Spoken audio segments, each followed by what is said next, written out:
karena susu banyak sekali khasiatnya, salah satunya untuk menjadikan tulang kita sehat dan kuat. Karena kalau jarang minum susu, tulang kalian bakalan keropos seperti mie ayam tulang lunak.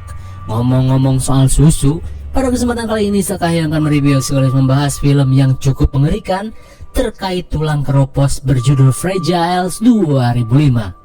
Film ini menceritakan kisah seorang wanita yang bekerja sebagai perawat di salah satu rumah sakit tua. Hingga dalam tugasnya, ia mendapati para pasiennya mengidap patah tulang yang tak biasa. Apakah pasien itu kurang minum susu? Atau ada hal lain yang membuatnya patah tulang? Oke lah, daripada kalian penasaran sampai pengen nyoba minum susu janda, mending kita langsung saja ke pembahasannya. Dan jika kalian suka dengan channel ini seperti biasa, silahkan support aja biar gak ketinggalan video menarik lainnya dari Sekaya. Film ini diawali dengan diperlihatkannya seorang perawat yang sedang sibuk membereskan barang-barang rumah sakit bernama Susan.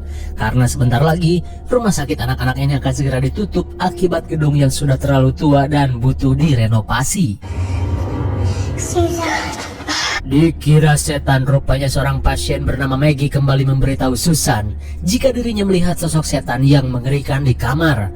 Bosan dengan pengaduan Maggie yang itu-itu saja, Susan yang juga sebenarnya ketakutan meminta Maggie untuk kembali tidur dan jangan bahas setan-setanan lagi.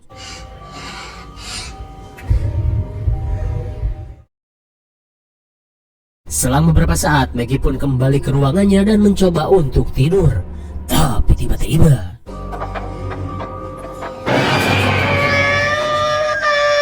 entah apa yang terjadi, tiba-tiba Simon berteriak kesakitan. Sesaat kemudian, Simon langsung dilarikan menuju ruang ronsen setelah melihat ruang biru di kakinya. Dibantu seorang dokter bernama Robert, ia pun langsung menyiapkan alat untuk mengecek kaki Simon.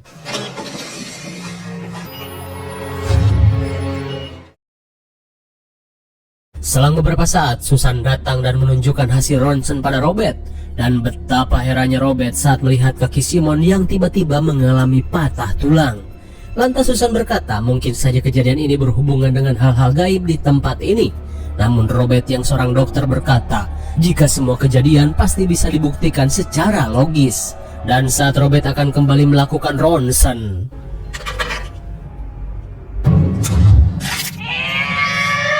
aneh sekali, tanpa sebab yang pasti tiba-tiba Simon kembali mengalami patah tulang.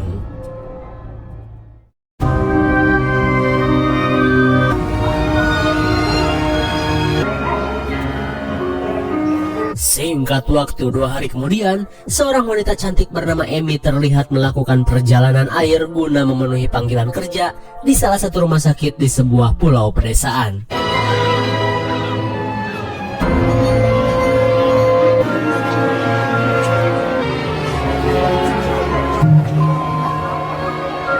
Setibanya di pulau tujuan, Amy dihampiri seorang calo yayasan bernama Roy yang ditugaskan untuk mengantarkan Amy ke tempat kerja. Dan ternyata, Amy akan ditempatkan di rumah sakit tempat Susan bekerja di scene awal tadi.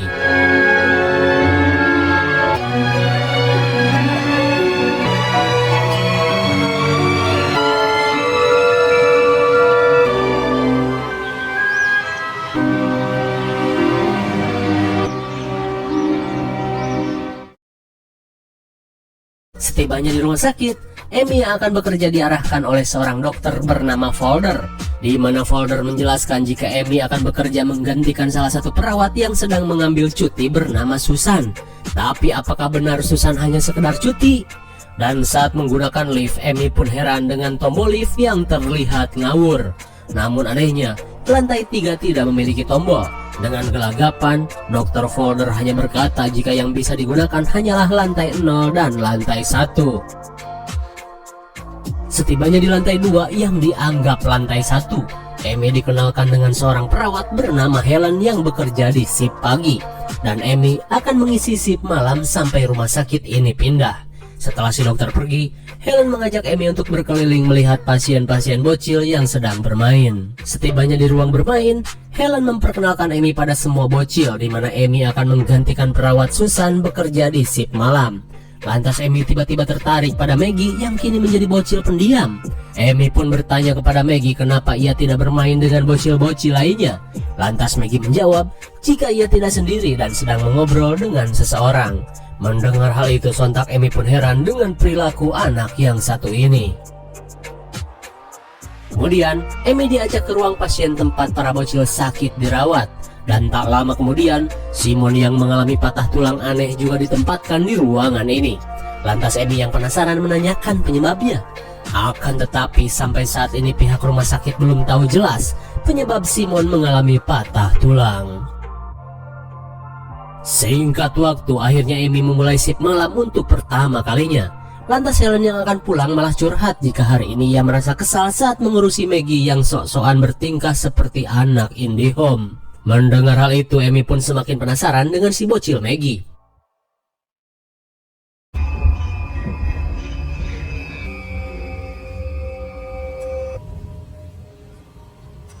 Selang beberapa saat Amy yang sedang berjaga terlihat heran saat si bocil Maggie masih melek di tengah malam. Lantas Maggie berkata jika dirinya mengalami insomnia alias hese molor. Lalu tiba-tiba Maggie curhat jika tadi siang ia berbincang-bincang dengan sosok bernama Charlotte. Di mana menurut Maggie, Charlotte adalah seorang perempuan berbadan seperti robot dan tinggal di lantai atas. Mendengar hal itu Amy pun heran karena menurut Dr. Folder, lantai atas sudah lama tidak digunakan. Apakah ini yang dimaksud Helen dengan tingkah anak IndiHome? Lantas Amy pun menyuruh Maggie untuk segera tidur.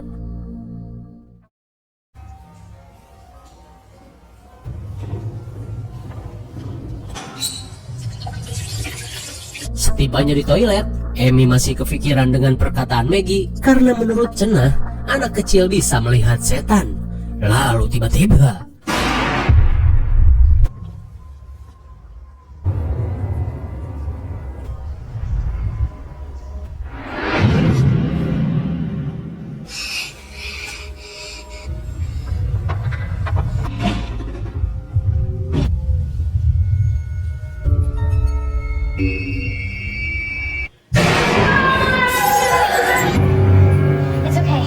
melihat para bocil ketakutan, Amy yang merasa heran berusaha menenangkan para bocil. Di tengah situasi panik, Maggie tiba-tiba berkata jika sosok Charlotte yang berada di lantai 3 sedang marah.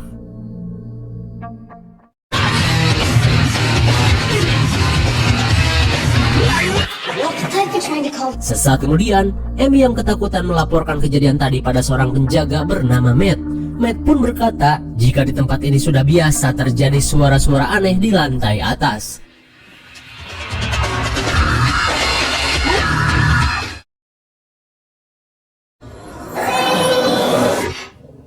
Di keesokan harinya, Amy pun terbangunkan mimpi buruk yang aneh. Apakah ada hubungannya dengan kejadian semalam? Kemudian Zin beralih pada Susan, si perawat yang katanya sedang mengambil cuti. Namun bisa kita lihat, kini Susan terlihat stres dan berniat untuk menemui seseorang.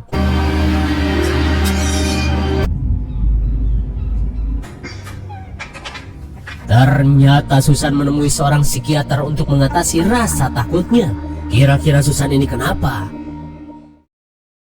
Kembali ke rumah sakit, Amy yang sedang mengecek anak-anak tiba-tiba kedatangan Dr. Robert yang bersiap untuk memindahkan Simon ke rumah sakit lain guna diberikan penanganan intensif. Lantas, Amy pun diminta untuk mengantarkan Simon ke lantai 0 alias lantai 1.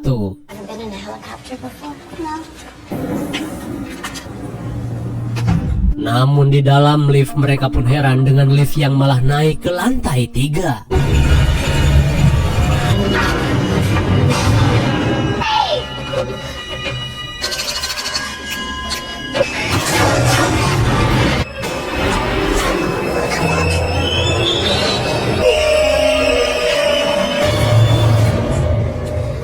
Betapa ngerinya Amy saat pertama kali melihat lantai 3 yang terbengkalai.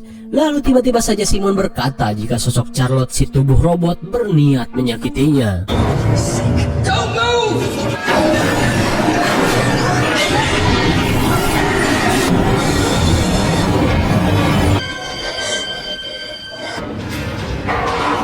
Untung saja rem masih berfungsi sehingga Amy dan Simon masih selamat.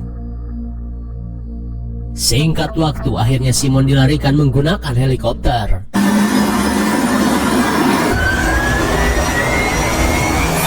Sementara itu, Susan yang pulang dari psikiater terlihat resah dan tidak fokus dalam menyetir. Di malam harinya, terlihat Amy yang kembali bertugas shift malam terlihat bete saat TV 14 inch-nya gangguan. Lantas ia pun berniat untuk berkeliling saja.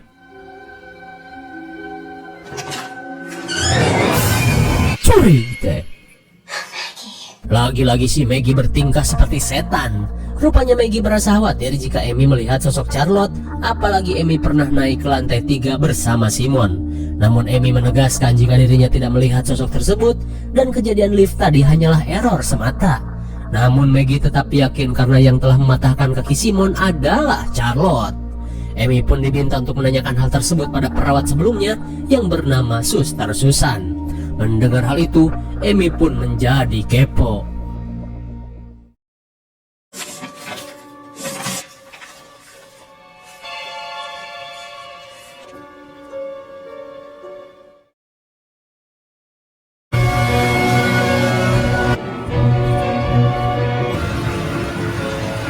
Di keesokan harinya, Amy pun tiba di rumah Susan untuk mencari kebenaran.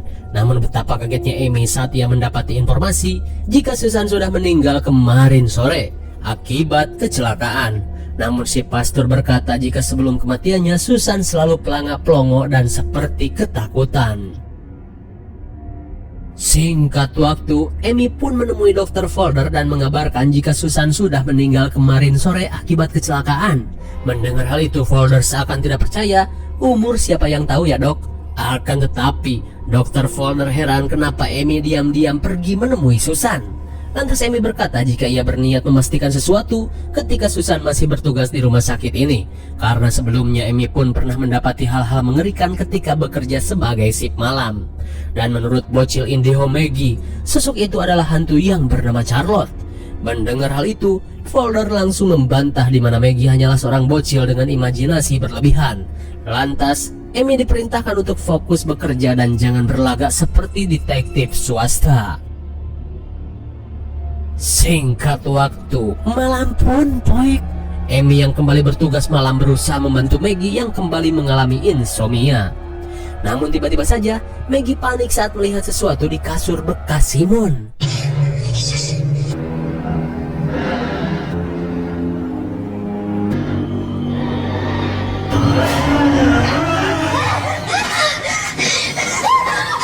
Sesaat kemudian, Amy yang ketakutan berusaha menceritakan kejadian horor yang tadi ia alami. Namun sayangnya, Robert yang open-minded jelas saja tidak percaya karena dianggap tidak manuk akal. Di keesokan harinya, Amy yang masih penasaran kembali melakukan penyelidikan. Dan kali ini, Amy mengunjungi psikiater yang merangkap sebagai paranormal, di mana duet combo dua nenek ini yang pernah menangani kasus Susan. Lantas si Ima mengatakan jika Susan pernah datang kemari dengan keluhan rasa takut akan setan, di mana sosok itu mereka kenal bernama Charlotte. Mendengar hal itu, Amy pun penasaran kenapa sosok Charlotte berada di rumah sakit itu dan melakukan teror. Apakah Charlotte modar di sana? Namun si nenek ini berkata jika sosok setan menetap bukan hanya karena moka di tempat itu, melainkan ada satu hal yang disukai Charlotte berada di sana. Mengetahui Amy seorang perawat sama seperti Susan, ia pun diperingatkan untuk berhati-hati. Dirasa cukup mendapat informasi, Amy pun memutuskan untuk kembali ke rumah sakit.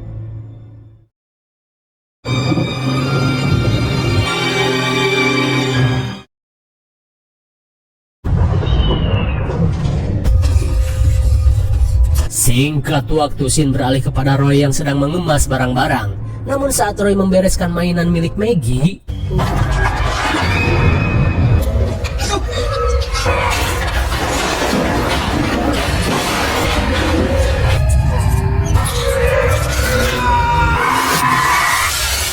malang sekali. Roy pun harus meninggoy setelah dipites dan dilempar arwah Charlotte.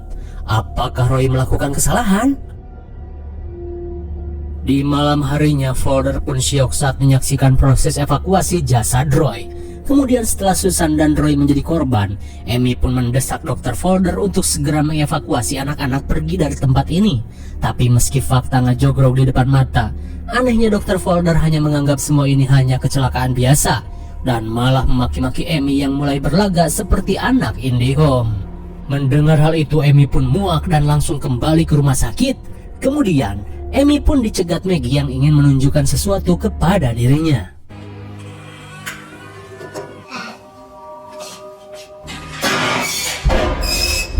Rupanya Maggie menunjukkan sebuah pintu rahasia yang tembus ke lantai 3. Lantas Amy yang kepo berniat mengeceknya seorang diri dan meminta Maggie untuk kembali ke kamar.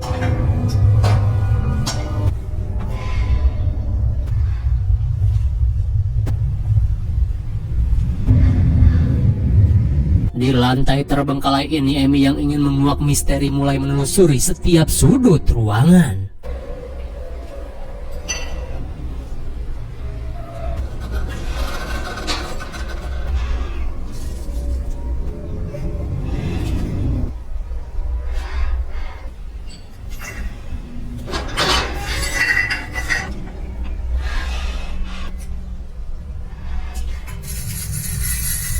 Setibanya di ruangan anak, Amy pun menemukan sebuah mainan jadul berupa kotak musik balet.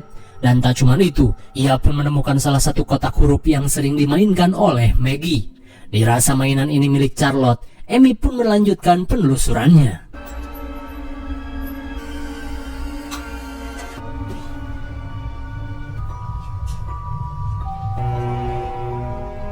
Dan kini, Amy menemukan foto seorang bocil lumpuh dengan tulisan di belakangnya bernama Charlotte. Dan rupanya, maksud bocah bertubuh robot merupakan tubuh Charlotte yang ditopang beberapa besi pen untuk menyangga. Lantas, Amy pun menemukan sebuah film strip yang diduga hasil dokumentasi penanganan Charlotte. Dan saat Amy akan kembali, tiba-tiba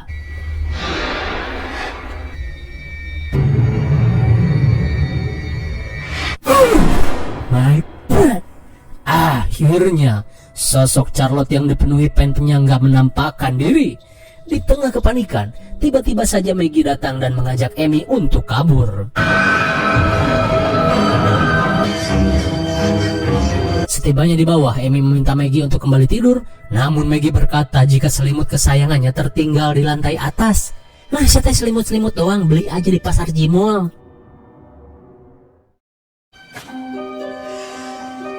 Sesaat kemudian, sambil menunjukkan foto yang ia temukan, Amy pun meminta Robert untuk mengecek dokumen tahun 1959 terkait pasien bernama Charlotte.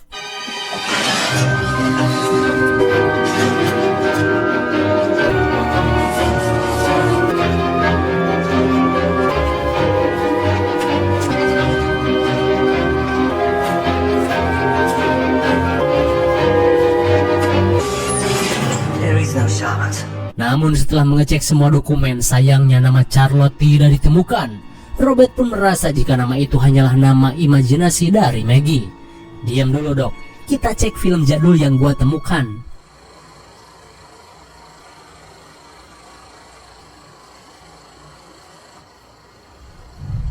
Sambil melihat rekaman, Robert pun syok saat melihat seorang bocil yang mengidap penyakit osteogenesis atau penyakit tulang lunak seperti mie ayam, di mana penyakit itu sangat langka ditemukan, 1 juta berbanding 1. Dan karena pada saat itu pengobatan masih kuno, si bocil pun dipasangi beberapa pen mekanik untuk menyangga tulang-tulangnya yang patah. Dari rekaman itu, Charlotte yang merasa sakit di sekujur tubuhnya berubah menjadi anak yang pemarah, sensitif, dan agresif. Dan saat Amy mengatakan jika ia pernah melihat Charlotte, tiba-tiba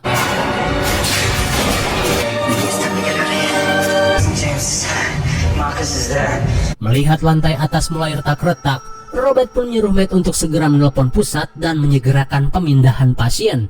Di tengah situasi genting, trik klasik sutradara kembali terjadi, yaitu sulit sinyal. Mendengar hal itu, Amy yang muak dengan trik basi ini berniat menemui Folder untuk meminta pertolongan.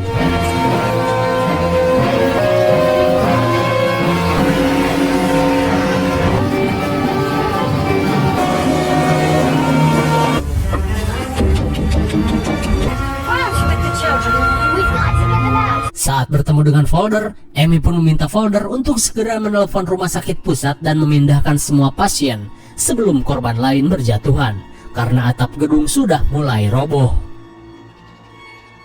Di tengah perjalanan, tiba-tiba saja Folder menceritakan tragedi tahun 1959 ketika dirinya baru saja bekerja di rumah sakit itu. Rumor mengatakan ada sebuah skandal yang dilakukan oleh seorang perawat yang ditugaskan untuk merawat seorang bocil yang menderita penyakit tulang rapuh, di mana pada saat itu sebenarnya kondisi si bocil mulai membaik dan ceria hingga pihak rumah sakit berniat mengirimnya ke rumah sakit lain untuk mendapatkan perawatan lebih intensif. Namun tanpa sebab yang pasti, penyakit si bocil tiba-tiba kambuh dengan patahnya beberapa tulang di tubuhnya. Hingga setelah dilakukan penyelidikan, rupanya perawat itulah yang telah mematahkan tulang si bocil. Karena ia terobsesi dan tak ingin dipisahkan dengan bocil-bocil di rumah sakit ini.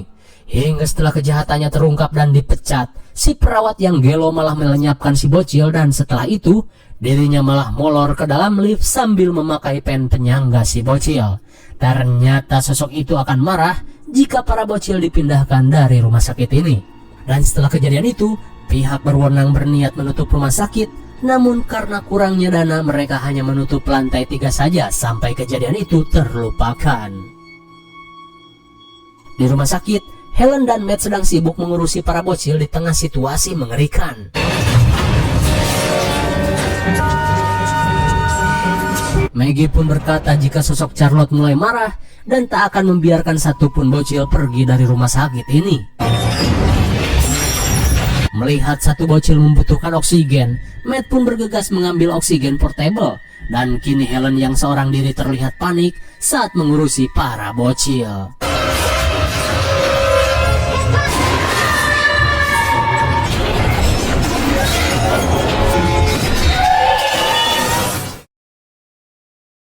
Sementara di sisi lain, Dr. Robert yang kembali meneliti rekaman si bocil tiba-tiba menemukan sebuah nomor berkas. Dirasa penting, Robert kembali mengecek ruang berkas untuk menemukan siapa bocil ini sebenarnya. Ternyata, nama si bocil pasien tulang rapuh bukanlah Charlotte, melainkan Mandy. Dan nama Charlotte sebenarnya adalah nama dari si perawat kopet yang mengurusi Mandy. Kembali pada Matt yang sedang mencari alat pernafasan.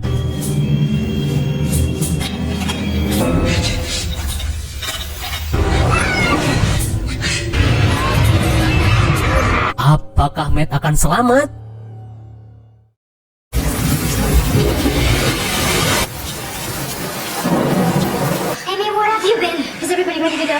Sekembalinya ke rumah sakit, Amy pun menyuruh Helen untuk mempersiapkan para bocil untuk dievakuasi, sementara dirinya akan mencari Robert terlebih dahulu. Saat bertemu dengan Robert pun menceritakan apa yang ia temukan, jika nama Charlotte adalah nama si perawat kopet dan si pasien kropos bernama Mandy. Jelas sudah semuanya. Rupanya arwah si perawat kopet ini berusaha menahan para bocil dengan cara apapun. Terlebih sebentar lagi rumah sakit ini akan tutup. Dan arwah Charlotte tidak ingin mereka pergi dari rumah sakit ini. Dirasa para bocil dalam bahaya, mereka pun bergegas untuk mengevakuasi para bocil.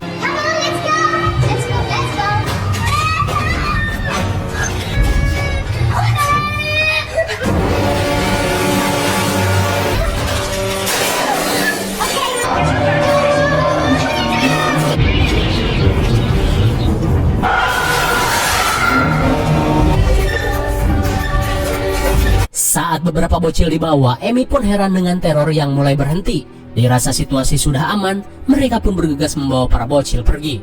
Akan tetapi Amy pun panik setelah mendengar kabar jika Maggie tidak ditemukan. Ayah wahai si bocil. Lantas dengan wajah syok Helen berkata jika Maggie pergi mencari selimut kesayangannya yang terjatuh di lantai 3. Kuploy, pantas saja teror terhenti. Amy pun menduga jika Maggie dijadikan peliharaan kesayangan si setan Charlotte.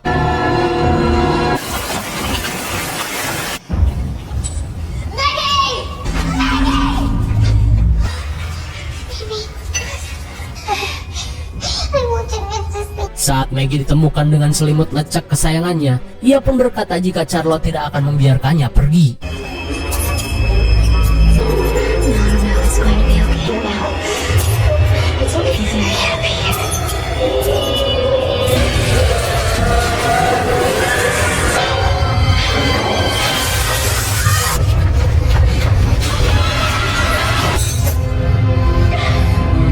Suwe sekali, kaki Amy pun malah kecucuk. Melihat Maggie dibawa, sosok Charlotte kembali ngamuk.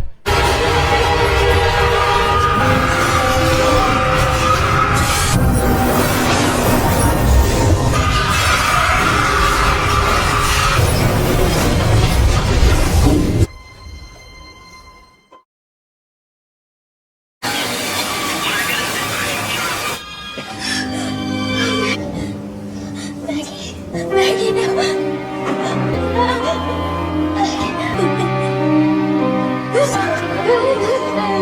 Malang sekali, Maggie pun harus tewas setelah tertimpa banyak reruntuhan beton.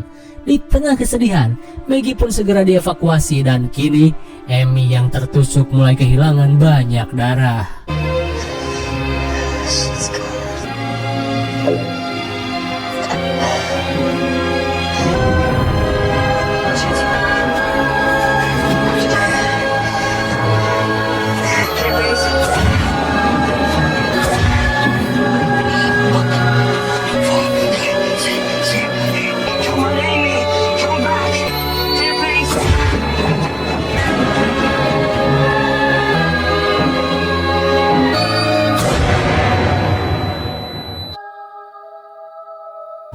You know what I think?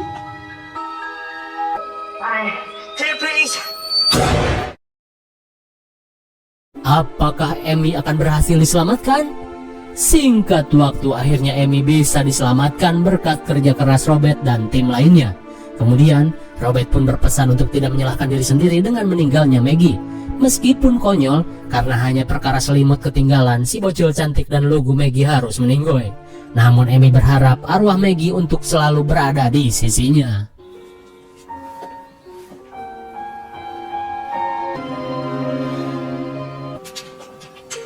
It's not much simpler than that.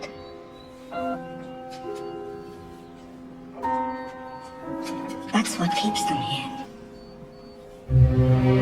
Dan benar saja, seorang aki-aki yang akan meninggoy tiba-tiba melihat arwah Maggie yang sedang menunggu dan menemani Amy. Lalu, film pun sudah berakhir. Bagaimana, cukup mengerikan dan bikin emosi bukan? Teror ini diawali dengan seorang suster yang terobsesi pada bocil-bocil hingga melakukan tindakan kopet pada seorang pasien bernama Mandy yang mengidap penyakit tulang rapuh. Hingga saat si suster meninggoy, dirinya yang tidak ingin para bocil dipindahkan kembali melakukan terornya. Akan tetapi kedatangan Amy si perawat kepo mampu menyelamatkan para bocil dari teror si suster kopet. Meski di akhir cerita Maggie si bocil cantik turut menjadi korban, namun akhirnya teror ini bisa berakhir dan arwah Charlotte akan membusuk selamanya di dalam bangunan rumah sakit yang terbengkalai tanpa satupun pasien di dalamnya. IMDb untuk film ini adalah 6,0 dan menurut Sekayang cocok diberi nilai 6,4. Mungkin segini saja review dan pembahasan film Fragiles 2005. Jangan lupa like, share, dan subscribe supaya kalian tidak ketinggalan jika ada video menarik lainnya dari Sekayang. Thanks for watching and see you on next video. Bye bye.